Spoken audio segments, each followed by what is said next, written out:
Hey guys, this will be video 9 for the vintage Gretsch 6120 conversion and or restoration. And I wasn't planning on doing another video tonight, but here I am. So I'm going to spend a little bit of time talking about transitioning into uh, installing the neck and doing all the layout and verifying everything that you need to verify before you start uh, getting your glue out, okay, and your clamps. So one thing I want to knock out briefly, when I had mentioned working with the fret rocker, and I only showed how I was sliding it across. I was just I was kind of using the point to see if I could, um, power into any little high points. But what the fret rocker is really designed to do is this real short um, spot is to be used up here because you're primarily laying across 3 frets at one time, and then you're seeing if the middle fret might be high. And then once you get a little bit further down here, well, then obviously it doesn't matter if those 2 frets are um, out of place or they're in line. They're gonna connect. You have to lay across 3 frets at a time. So you would ask yourself, is it, no, that one's not long enough. So you would have to move to that point right there. And then you start verifying that. And it's interesting. Yeah, that is the one. There's just, oh, it's just minimal. I can just, excuse me, I can just barely feel a little bit of highness right there. So you have to ask yourself, well, don't just pull out the sandpaper and start sanding that off, because it might be that once you come down to these two, this one right here might just be a little bit too low and it needs to be raised up. So don't start chasing paper tigers, because you'll end up start sanding little gullies in the fretboard because you didn't triple check to make certain that maybe this fret's not high, maybe that fret's just low, or vice versa. So you're kind of working within an area of 5 frets. But once you see some sort of continuity where all of these are incredible, and then all of a sudden you find this one that it's definitely rocking, well, odds are that one's high. And then if you actually look at the fret, how it's laying on the fretboard, if it's giving you a high reading, and then you look at the fret and you can actually, or you could actually come in here with like an eraser shield, and if you could slide that eraser shield up under the crown, well then yeah, it's definitely high. And then that's the one that might have got a cricket under it, and it needs to be heated with the like 25-watt soldering iron. I like them because they're fast. And then you can, or you could just use like a regular, I think they're like 10 watt, maybe the 8 watt, whatever. You could heat it up a little bit and then just hammer it down. But here's the kicker. Once you do that, once you move that, and I'm not going to spend any time talking about this, but just know that once you've disturbed that epoxy, odds are it's probably not going to set like it's set before. So that's when I'll come in and I will wax the fretboard on both sides of the fret, and then I'll let a little bit of really thin jet glue. I'll drop a little bit of jet glue right there and let it penetrate into that and re-glue it, because I just like gluing my frets in. And I'm gonna stop talking about frets, because as much as I so want to sit here for 2 hours and tell you how to fret a guitar, every job is completely different. And if you're fretting a 60-year-old neck, fretboard, it's going to be different compared to if you're fretting a brand new StewMac neck that you can sit there and eat a croissant while you're hammering it in and holding a coffee. It's so simple. Everything's just engineered to fall in place. That ain't the case with a fretboard like this. You're really having to determine, you know, just how to end up with the optimum fretboard at the end of the job. All right, let me check the time. And we're at 4 minutes. So where I'm going with this, once you feel pretty good about your fret job and you got everything level, one way you can start checking is you can come in here. I got it to stand up a little while ago. We'll see if it'll behave. Yeah, that's a pretty good indicator that no trick photography here, that you're in really good shape when it's just sitting there on its own. And I'm going to try to keep my hand out of the way, but then you can come in here with your eraser shield and slide across each individual fret and just bump up against your straight edge. And if all of a sudden you go up under the straight edge, well, you definitely got a low fret right there. So that's what I meant by maybe find the low frets first, if there are any, and then raise them up and then work it from there. So you can use that straight edge to really determine uh, the quality of your initial work. Now, I say that to say this: when you're if you want to get yourself in trouble, put these frets in too tight in a 60-year-old neck that is only a uh, single adjustable truss rod. In other words, this rod is only designed to pull back. If you put these frets in too tight, you'll be shocked at how much you can start bowing that neck back. And I've done it before. I got myself in trouble in an old neck once where I was thinking, oh yeah, I want to get these in really nice and tight, and they'll sound great, and this, that, and the other, blah blah blah.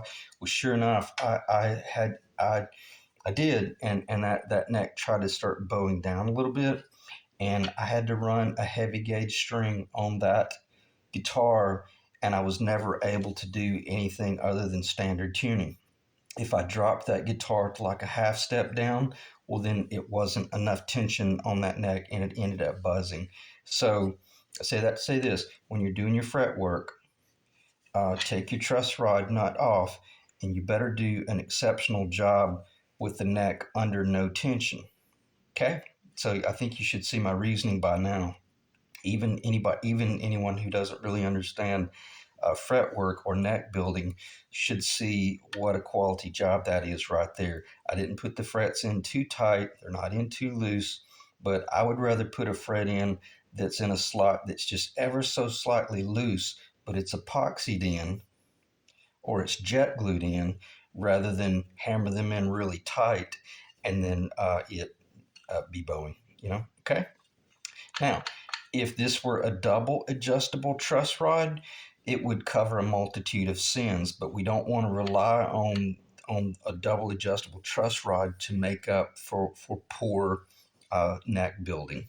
Okay, so I hope you guys kind of see there's there's so much going on in building a neck, and if anything, I have to tell you, there's a great feeling finally figuring out how to build a neck, especially like an arch top neck, because there's just so much artistry going on there as well, and it's just a good feeling to know that you've built a neck that's going to last, you know, decades and decades and decades.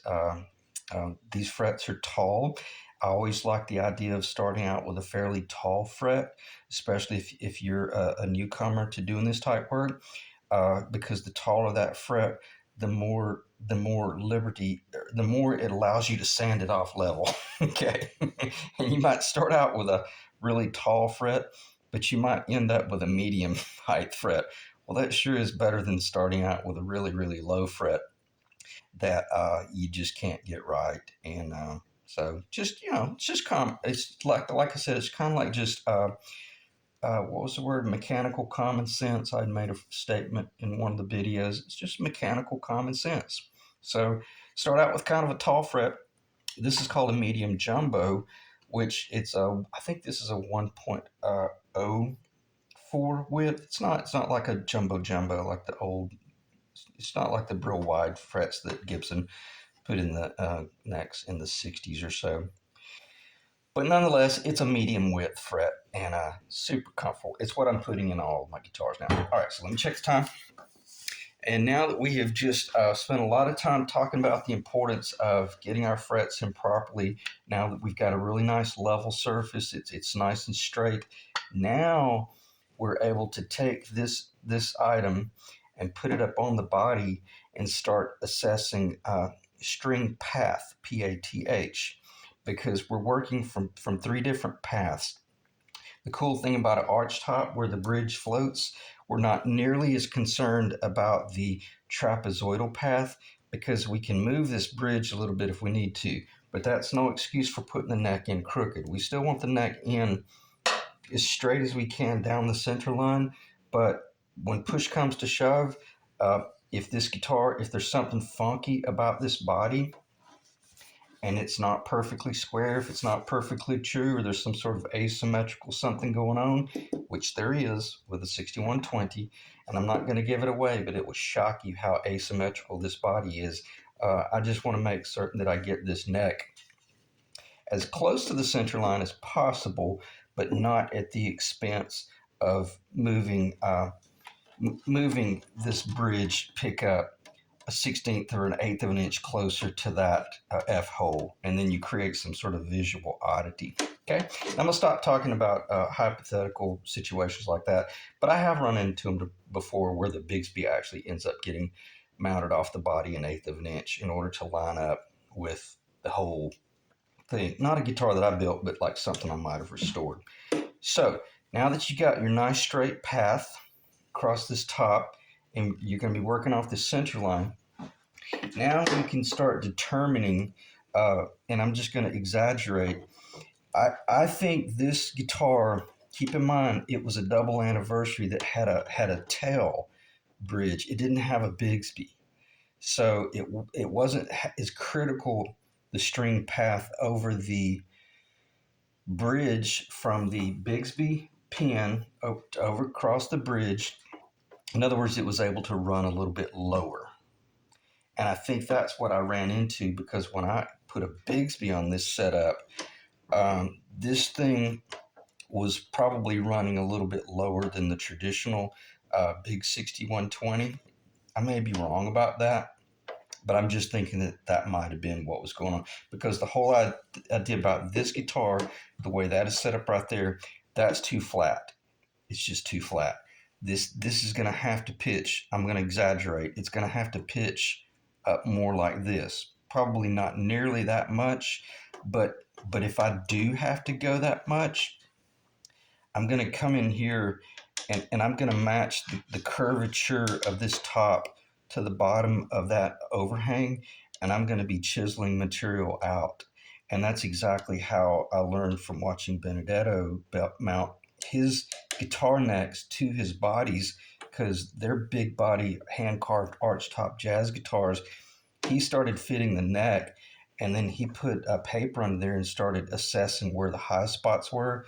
And man, he came in and he did some really serious carving out right in this area right here. So much so, and I'm going to try to keep my pen off of it, but let me get a pencil.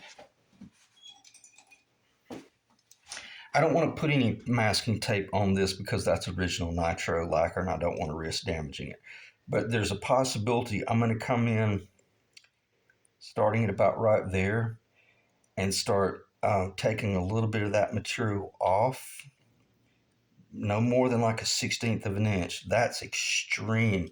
But then this line right here will get this line will end up getting repitched and possibly come up into this point a little bit. And you might be thinking, well, man, if you drop the neck down, isn't that going to make matters worse?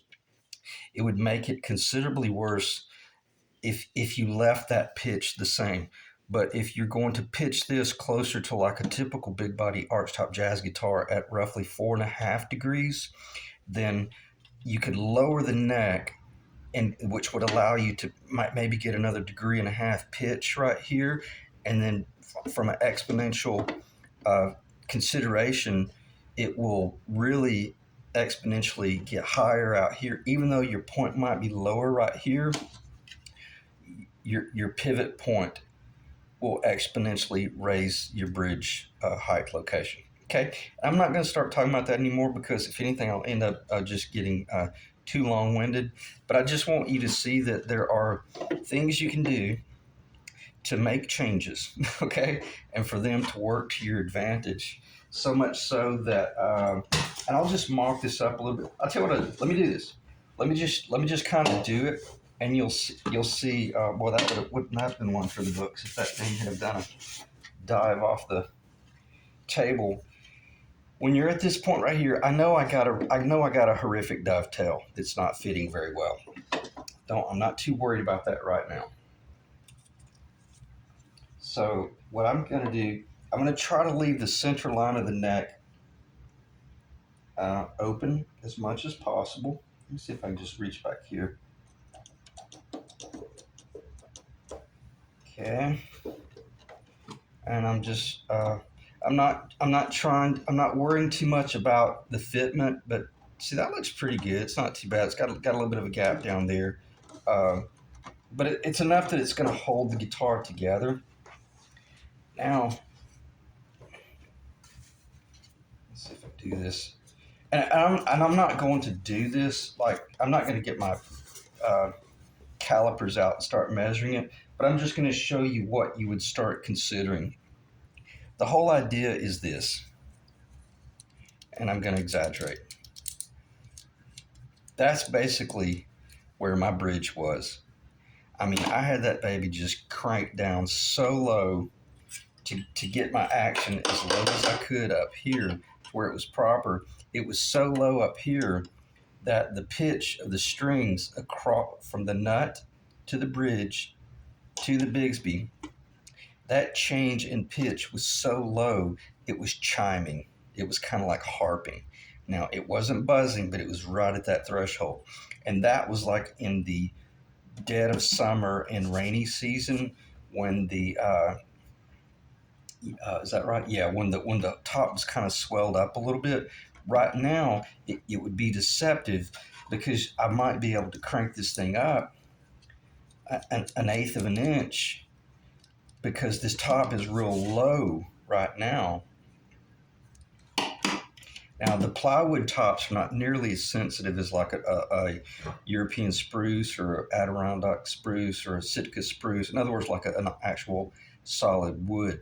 But nonetheless, what you're looking for now is to take a long straight edge. Now that we got our frets in there, now you can come across here and see how low it is. See that's not going to work. I'm going to have to pitch that neck up probably a degree and a half to 2 degrees. I'm not going to start trying to calculate anything on here, but if I glue this fretboard, this neck in the way it is, I haven't achieved anything. Even with my taller frets, I've got a lot of work to do to get that neck pitched like a jazz guitar, probably closer to 4.5 degrees at a minimum. I might be pitching this one at 5 degrees, especially if I go with the taller, authentic 6120 bridge, which fortunately is ever so slightly. The base is just a little bit taller, and I'm not about to come in here and start shaping this base. I don't have a problem shaping it just a little bit, but I'm not going to start bastardizing this base in order to get it to fit this body. I'll leave this in a box and I'll put it on some other guitar in the future before I do that. But if I can make all this work where I might realize that, hey, I can use that bridge if I want to, then I'll consider it. But for right now, I'm going to use this bridge to do my initial setup and layout and verify what degree I need right there. Okay, let me check the time. All right, 18 minutes. I'm going to try to end this in just a minute or two because I don't want to spend any more time talking about that other than to just let you know that you're primarily dealing with trying to figure out how to change the pitch or verify that the pitch is okay. Now, if you bought an old guitar and it had a Bigsby on it, and you looked at this pitch right here and you saw that it was actually pitching up really nicely and going down on a nice angle, and the magic number is roughly a minimum of 7/8 of an inch height from the top of the saddle, the center saddles, down to the top of the guitar. On a big body, I'm going to call this a big body jazz guitar or arch top. You want it to be a minimum of about 7/8 of an inch because in the rainy season, this top's going to swell and you're going to want to be able to take a lot of that height out. In the dry season, you're going to want to crank that bridge up. So you have to. So I say that to say this: when you're doing a job like this, you have to ask yourself, well, what season am I working in? It really doesn't matter in my shop because I'm working in a climate controlled basement in my house where I have zero water problems, zero moisture problems, and I keep about a 6 to 7% moisture content in my wood at a minimum. This is all fine, but I say that to say this: you wouldn't want to be working out back in a shed, in a rainy area. You do that, it's going to end up in disaster when you sell that guitar and ship it to Arizona, which is a real dry climate. So I say that to say this: it is winter, basically real fairly cold weather here in Alabama right now. So if anything, this top is going to be a little bit low. So I'm going to factor that in when I'm doing all this layout, so that once my rainy season hits in the summer, I will be able to take that bridge back down a little bit. In other words, I'll have plenty of travel height. Okay, and I'll probably set this guitar up at a minimum to where it has a minimum of 1/8 of an inch travel. Okay. All right. What are we? Almost 21 minutes. So I'm gonna kill the video right there. And again, that was just general conversation. I hope the audio is still recording. If not, it is what it is. But nonetheless, it's coming together very quickly. And tomorrow, I'm just gonna spend all day in silent, preparation, putting it back together. And then I'll probably do a video Monday about the progress, and we'll talk about what type of glues to use to install it, which I've already covered that a little bit. And this is going to be a tight bond glue up. Okay, all right. And for added drama, as Brian Setzer would say, that's basically. I'm gonna have to open up this hole a bit. And this is really telltale that the vintage pickups are actually a little bit bigger than the I think I had never can think of a guy's name. Jones, TV Jones. I had TV Jones in here before, so apparently the covers were slightly smaller. All right, thanks guys.